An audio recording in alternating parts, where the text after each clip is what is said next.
Hello viewers, আশা করি আপনারা সকলেই ভালো আছেন এবং সুস্থ আছেন। তো আমি আজকে একটা ভিডিওতে দেখাবো কিভাবে আপনারা যারা এআই ইমেজ নিয়ে কাজ করেন, মূলত মাইক্রো স্টক বলেন আর পট সাইট বলেন, সেই মার্কেট প্লেসগুলোতে যারা আপলোড দিয়ে থাকেন এবং ইমেজ নিয়ে যারা কাজ করতেছেন, মূলত যারা ফ্রি ভার্সন ইউজ করতেছেন এআই গুলো, তো সেখানে সমস্যা হচ্ছে যে তাদের ফাইলগুলো আসলে 100% এবং রেশিওটা ঠিক থাকতেছে না। মূলত তাদের যে ফাইলের সাইজ, তো সাইজ নিয়ে যারা আপনারা চিন্তিত, তো অবশ্যই আপনারা এই ভিডিওটা দেখবেন, যার কারণে আমার এই ভিডিওটা ক্রিয়েট করা।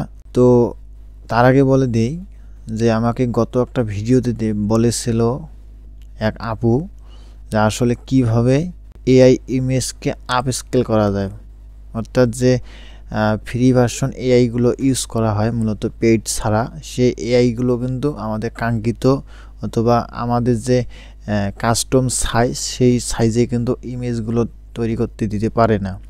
তো সেখান থেকে আমাদের যখন আমরা ফাইলগুলো আপলোড দেব, সেই আপলোড দেওয়ার ক্ষেত্রে কিন্তু এক একটা করে মার্কেট প্লেসের রিকমেন্ড থাকে যে এত এমবি থেকে অথবা এত কিলোবাইট থেকে এত কিলোবাইট দিতে হবে, এরকম ধরনের একটা রিকমেন্ড থাকে। তো সেখানে আমাদের যখন ফাইলগুলো আপলোড দিতে যাই, মূলত আপলোড নেয় না, কারণ হচ্ছে যে ওইখানে আমাদের যে ফাইলটার সাইজ থাকার কথা সেই পরিমাণে সাইজ নেই, যার কারণে আমাদের সেই ফাইলগুলো আবার পুনরায় আপস্কেল করে নিতে হয়।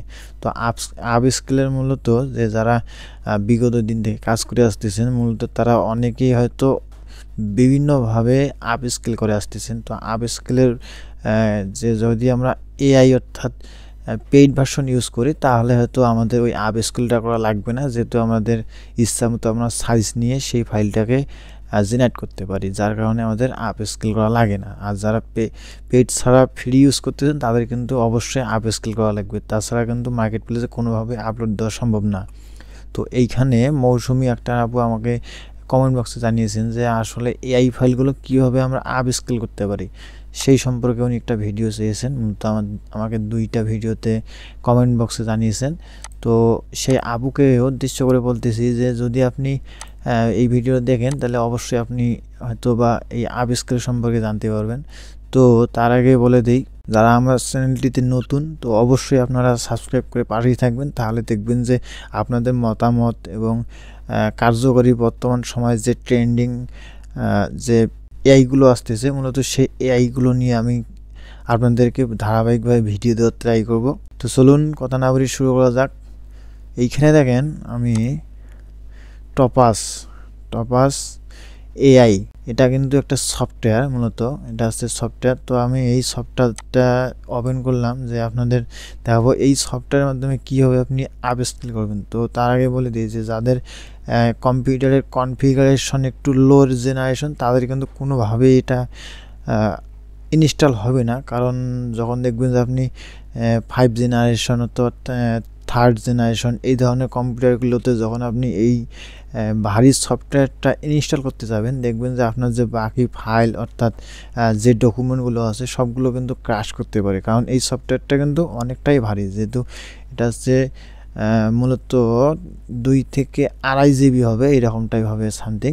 তো যখন এই ধরনের একটা সফটওয়্যার আপনি একটা লো কম্পিউটার জেনারেশন কম্পিউটারে ইনস্টল করতে যাবেন, তখন দেখবেন যে অনেকটাই সমস্যা হবে, কারণ ভারী সফটওয়্যারগুলো ইনস্টল করলে হয় কি, যখন আমরা কাজ করব তখন কিন্তু আমাদের অনেকটাই ভারী হয়ে যায়। তো মূলত আমারটা যেহেতু একটু কনফিগারেশন ভালো, তো আমরা এইখান থেকে এটাকে ব্রাউজিং করব, যে আমার যেখানে ফাইলগুলো আমার রাখা আছে অর্থাৎ যে ইমেজগুলো রাখা আছে, সে একটা ইমেজ নেব। এইখানে কোথায় আছে, আমার ডাউনলোডে আছে।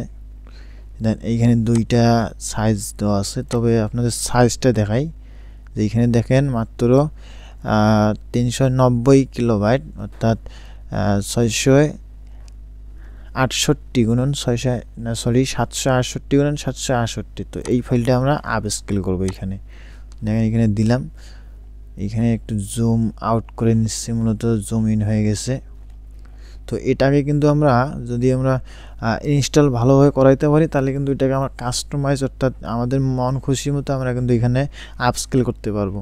তো এইখানে দেখেন আপস্কেলের ক্ষেত্রে এইটা হচ্ছে, এখানে যদি দেই তাহলে ওই ফাইলটা যদি এইখানে দেখি, মূলত যে এই দেখেন এখানে কিন্তু এটা হচ্ছে মেইন যে অরিজিনাল যেটা সাইজ সেটা কিন্তু এইটা সাইজ। তো আমাদের এখানে কি 12,000 প্লাস হয়ে গেছে। তো 12,000 দিলে হয়তো কম্পিউটার একটু লো না, আসলে কম্পিউটারটা অনেকটাই ক্র্যাশ করতে পারে। তো আমরা কি করব, এটাতে মোটামুটি 4,000 প্লাস। তো 4,000 রাখলাম। তো এটাকে আমরা 4,000 যখন দেব তখন দেখবেন যে এটার যে একটা তারতম্যটা এটা এইখানে দেখেন যে ফাইলটা যে চতুর্পাশে আছে, যে ঝিরি একটা ভাব আছে, তার রেশিও যে নষ্ট আছে, সেই রেশিওটা কিন্তু ঠিক থাকবে। তো এইখান থেকে আমরা কি করব, এখান থেকে এটাকে সেভ দেব। তো এখানে সেভ দেওয়ার ক্ষেত্রে অবশ্যই আমরা জেপিজি দিয়ে দেব। এটা আমরা কোথায় সেভ দেবো, এটা দেব চেঞ্জ করে দেই, এইখান থেকে দেই, এটাতে দেবো আমি ডেস্কটপে সেভ করে দিচ্ছি আপনাদের বোঝার ক্ষেত্রে। দেখেন অনেকটাই কিন্তু ভারী হয়ে গেছে সফটওয়্যারটা। দেখেন এটাকে দিলাম, দেখেন আপনারা খেয়াল করেন যে এখানে কিন্তু 768, তো সেইখান থেকে কিন্তু 4,000 হচ্ছে। তাহলে একবার ভাবেন এখানে কত গুণ হচ্ছে। তো সেইখান থেকে অবশ্যই আপনাকে কম্পিউটার কনফিগারেশন দিয়ে লক্ষ্য রাখতে হবে যাতে কম্পিউটার ক্র্যাশ না করে। আর যদি লো জেনারেশন হয় তাহলে কিন্তু কোনোভাবে এই সফটওয়্যারটা আপনারা ইনস্টল করতে যাবেন না। তাহলে কিন্তু দেখবেন যে এটা ভালো করতে গিয়ে তাহলে দেখবেন যে আপনার আগে যে ডকুমেন্টগুলো আছে সেই ডকুমেন্টগুলোও যেতে পারে। তো এই জন্য আপনারা অবশ্যই সতর্কতা অবলম্বন করেন। আর আমার যেহেতু কম্পিউটারটা একটু কনফিগারেশন ভালো, তারপরেও কিন্তু এটাতে লোড নিচ্ছে মোটামুটি, কিন্তু লোড নিলে সমস্যা নাই। আর যেহেতু এটা একটু লেটেস্ট ভার্সন কনফিগারেশন, যার কারণে কিন্তু হয়ে গেল এটা। তো আমরা এটাকে চেক দেব, এটাকে আমরা চেক দেব। সে যদি এখান থেকে আপনাদের দেখাই ডেস্কটপ, তো এই দেখেন ফাইলটার সাইজ দেখাই আপনাকে, এই দেখেন একবারে হাই কোয়ালিটি রেজুলেশনের ফাইলটা চলে এসেছে। তো অবশ্যই আপনাদের যদি এর ডিটেলসটা দেখি, এইখানে দেখেন আগে ছিল কিন্তু 760 প্লাস আর কি 68। তো সেখান থেকে দেখেন 4,608। তো এখানে দেখেন আগে ছিল কিলোবাইট, তো এখান থেকে সাইজটা দেখেন এখানে 3 মেগাবাইট, প্রায় 4 মেগাবাইটের মতো। তো অবশ্যই দেখেন যখন আপনি একটা লো রেজুলেশনের একটা পিকচার এখানে দিবেন যে সফটওয়্যারটা আছে সফটওয়্যারটার মাধ্যমে, তখন দেখবেন যে আপনি ওইখান থেকে কাস্টমাইজ অর্থাৎ আপনার ইচ্ছা মতো আপনি যত সাইজ লাগে একটা অ্যাকাউন্টে, অর্থাৎ একটা মার্কেট প্লেসে যত সাইজ ওদের রিকমেন্ড আছে সেই রিকমেন্ড অনুযায়ী আপনি আপলোড দিতে পারবেন।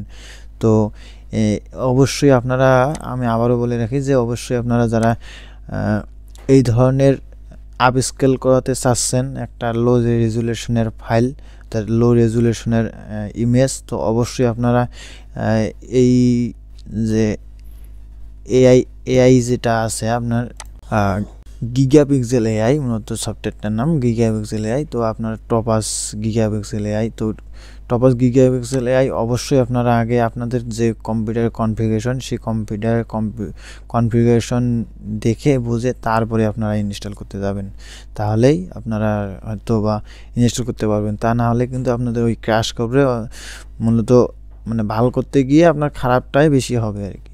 তো এই ছিল আপনাদের যে মতামত, সেই মতামতের উপর একটা ভিডিও অর্থাৎ একটা সাজেস্ট করার মতো। তো আপনারা যারা এই ধরনের সমস্যার মধ্যে পড়েন তো অবশ্যই আপনারা আমার যে ভিডিও কমেন্ট বক্স আছে সেই কমেন্ট বক্সে গিয়ে অবশ্যই জানিয়ে দিবেন যে আপনাদের কোথায় কি সমস্যা আছে। তো অবশ্যই আমি এই ধরনের ভিডিওগুলো দেওয়ার ট্রাই করব আপনাদের সমস্যা এবং মতামতের ভিত্তিতে। তো ততক্ষণ পর্যন্ত ভালো থাকবেন, সুস্থ থাকবেন, দেখা হচ্ছে আগামী কোনো ভিডিওতে। Tata, bye bye.